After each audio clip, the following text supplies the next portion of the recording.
Welcome back into the GSMC Sports Podcast for our final segment of the day, where the MLB playoffs begin today. We actually have one game that just kicked off 30 minutes ago. That is between the Astros and the Tigers. Tigers off to a hot start through the first two innings, up 3-0. So I do want to talk about that series, but first, before we get into the overall scale here of the playoff games, I at least want to share some thoughts here on what was an unreal day in the MLB yesterday. I'm sure you've probably already heard the story by this point, but yesterday we saw the insanity of that doubleheader between the Braves and the Mets with playoff stakes on the line.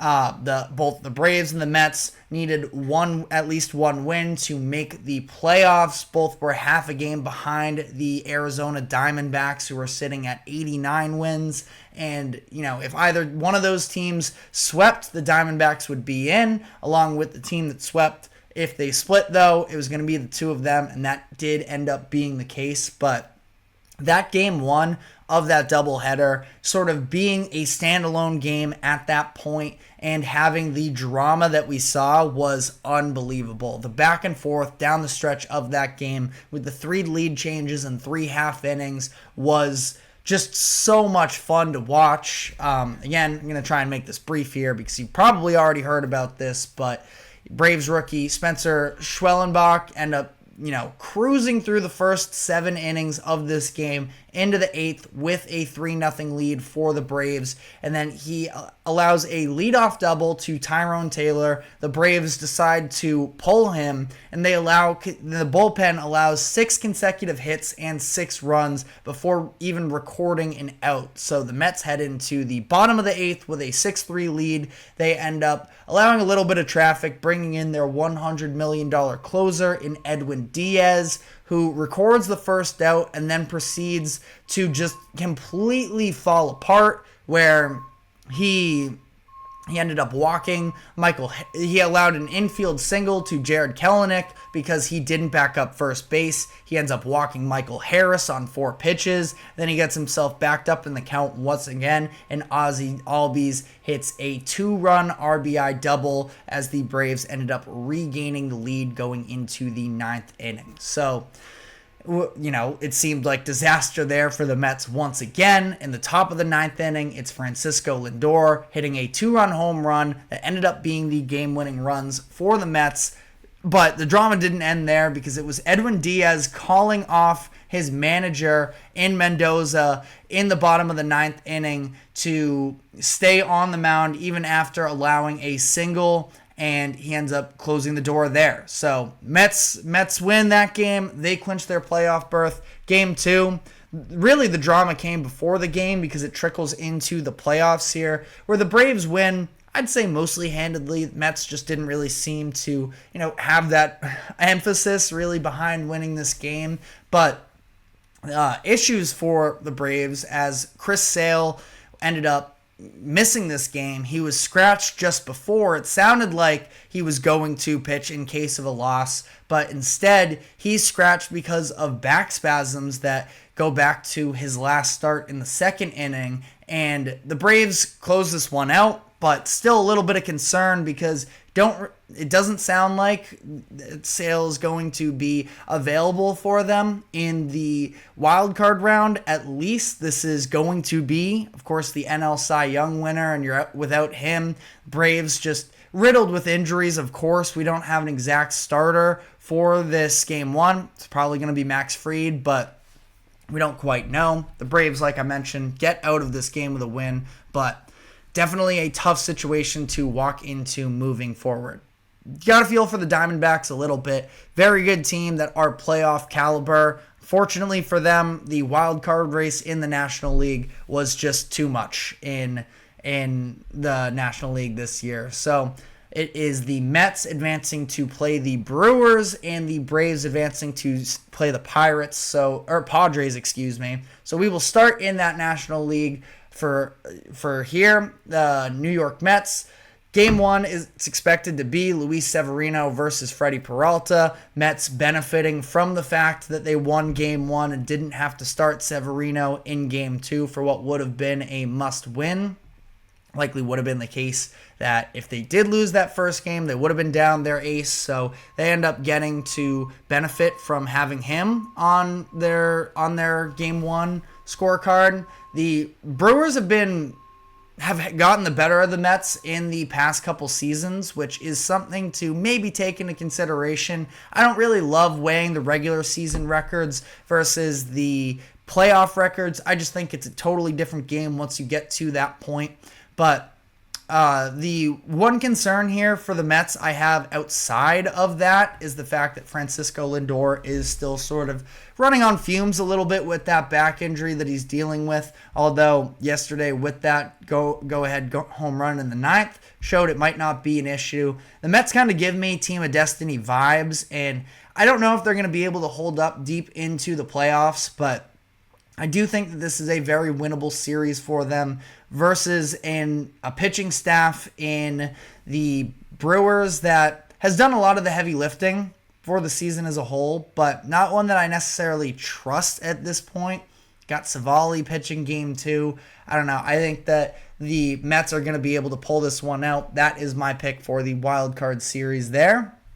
And then the Braves playing the Padres. Like I mentioned, very nervous about the pitching situation for the Braves, knowing that Chris Sale is not expected to be available. That is what manager Brian Snitker ended up saying to reporters. I believe it was yesterday or early this morning that that's a huge loss for them. And then on the other end, I'm just so in on this Padres team.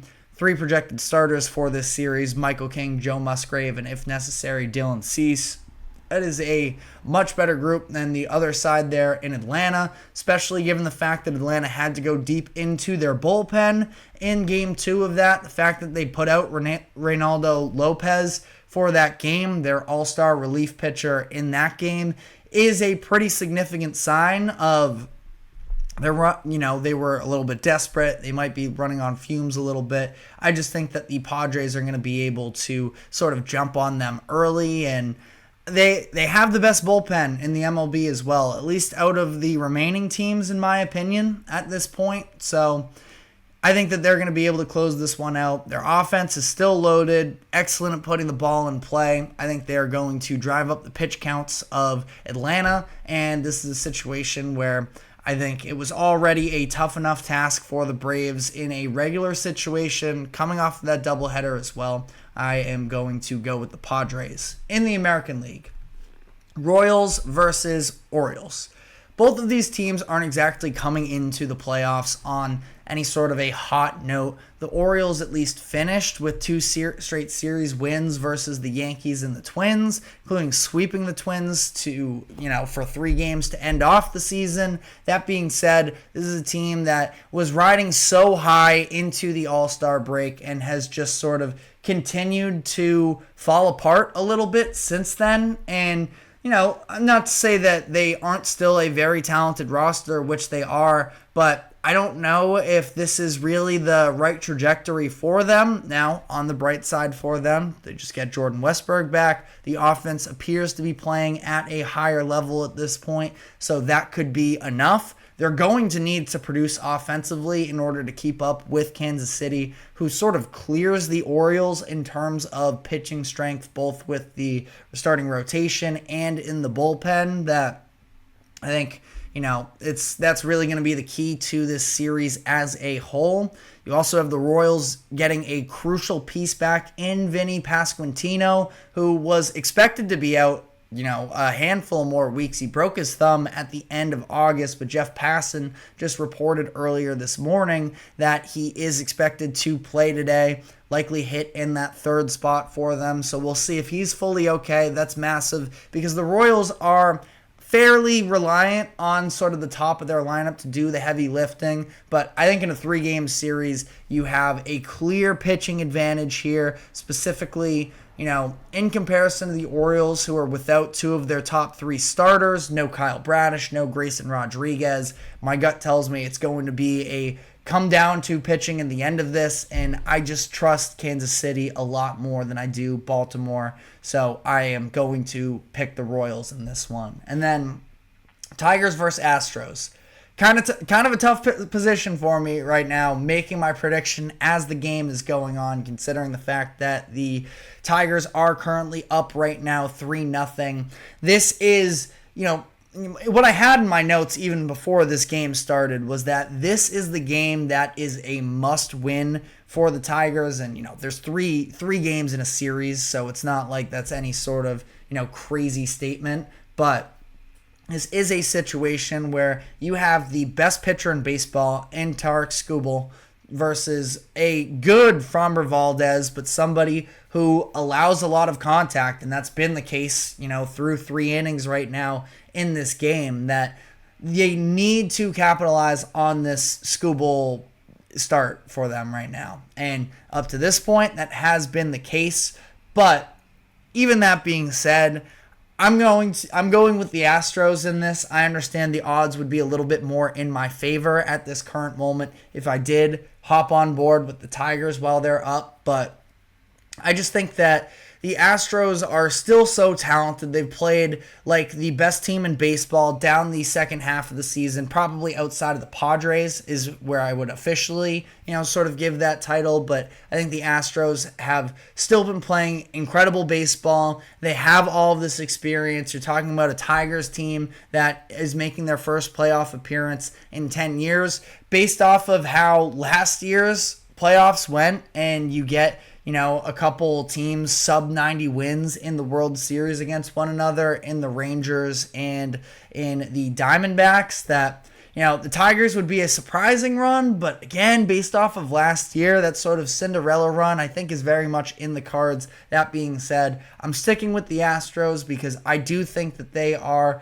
the best team in the American League. Ultimately, again, I would take the Padres over them. I probably, if I were to, I guess we can call this my official prediction, is Astros versus Padres in the World Series and having the Padres come out on top. But let me know what your thoughts are in the comments section. We're going to be back, obviously, tomorrow with a more comprehensive breakdown on what we're seeing from the first set of action today. But that is all the time we have for today. Thank you very much for tuning into the GSMC Sports Podcast. Thank you to the GSMC Sports Network for allowing us to host this show. Remember to like, follow, subscribe, wherever you may be keeping up with us.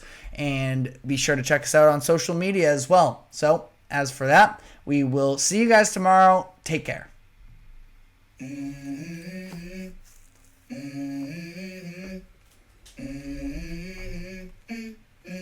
Let's go. I wake up to a little bit of drool on my pillow, feel like it's gonna be a bad day.